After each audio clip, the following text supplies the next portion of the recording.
ऐरावण कौन था? हनुमान जी ने ऐरावण का वध कैसे किया? रावण की रोचक कहानियां। हनुमान जी ने ऐरावण का वध कैसे किया? जानिए पाताल लोक के राजा ऐरावण की कहानी, जिसमें हनुमान जी ने अपनी बुद्धि और शक्ति से भगवान राम और लक्ष्मण की रक्षा की। इस प्रेरक कथा से जुड़ी पूरी कहानी। दोस्तों, जैसे ही रामनवमी और दुर्गा पूजा का त्योहार आता है और रामायण की बातें हमारे मन में ताजा हो जाती है। भगवान राम की वीरता और हनुमान जी की भक्ति की कहानियां सुनकर हम हमेशा प्रेरित होते हैं। रामायण से के इन्हीं किस्सों में से एक बहुत ही दिलचस्प और रोमांचक कहानी है, हनुमान जी द्वारा ऐरावण की वध की। आइए इस कहानी को सरल भाषा में समझते हैं।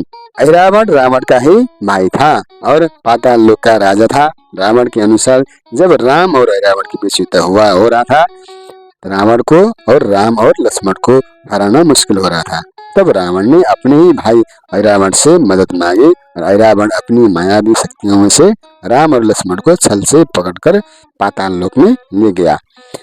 जब ऐरावण ने राम और लक्ष्मण को पाताल लोक में बंदी बना लिया और यह वहां यज्ञ की तैयारी करने लगा, उसका मकसद था कि राम और लक्ष्मण की बलि देकर अमरत्व प्राप्त कर लें। लेकिन भगवान राम के परम भक्त हनुमान जी को इसका आभास हो गया।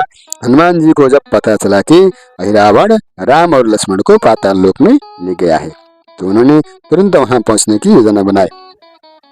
हनुमान जी ने अपनी गदा उठाई और पाताल लोक की ओर चल पड़े। लेकिन पाताल लोक में घुसना आसान नहीं था। चारों तरफ पहरेदार खड़े थे। हनुमान जी ने अपनी बुद्धि से उनका ध्यान भटकाया और पाताल लोक में प्रवेश किया। हनुमान जी ने पाताल लोक में पहुंचकर देखा कि ऐरावण यज्ञ की तैयारी कर रहा था। राम और लक्ष्मण बंदी बने हुए थे। हनुमान जी ने तुरंत अपनी ताकत और बुद्धि का इस्तेमाल किया और उन्होंने ऐरावण को चुनौती दे दी और दोनों के बीच भीषण युद्ध हुआ। और ऐरावण की माया शक्तियों के आगे हनुमान जी तनिक भी विचलित नहीं हुए। अपनी गदा की प्रहार से हनुमान जी ने ऐरावण की वध कर दिया और राम और लक्ष्मण को मुक्त कराकर ले लिया। हनुमान जी के इस साहसिक कार्य से यह साबित कर दिया कि वे सिर्फ बलशाली नहीं बल्कि अत्यधिक बुद्धिमानी भी थे। उनकी भक्ति और समर्पण भगवान राम के प्रति अडिग थी और उन्होंने हर विपत्ति में राम और लक्ष्मण की रक्षा की। चाहे वो संजीवनी बूटी लाना हो या फिर ऐरावण का वध करना हो, हनुमान जी हर बार अपने ही कर्तव्यों को पूरा करने में सफल रहे। जब हनुमान जी ने इस ऐरावण का वध कर राम और लक्ष्मण को बचा लिया, तो इसके बाद राम और रावण के बीच निर्णायक युद्ध हुआ। इस युद्ध में भगवान राम ने ब्रह्मास्त्र का प्रयोग कर रावण का वध किया और लंका को उसकी अत्याचारी शासन से मुक्त कराया।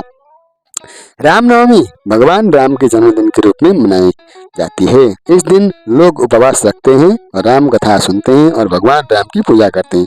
रामनवमी का त्योहार अच्छाई और बुराई के संघर्ष को दी याद दिलाती है और हमें इस सिखाती है कि धर्म और सत्य की जीत हमेशा होती है।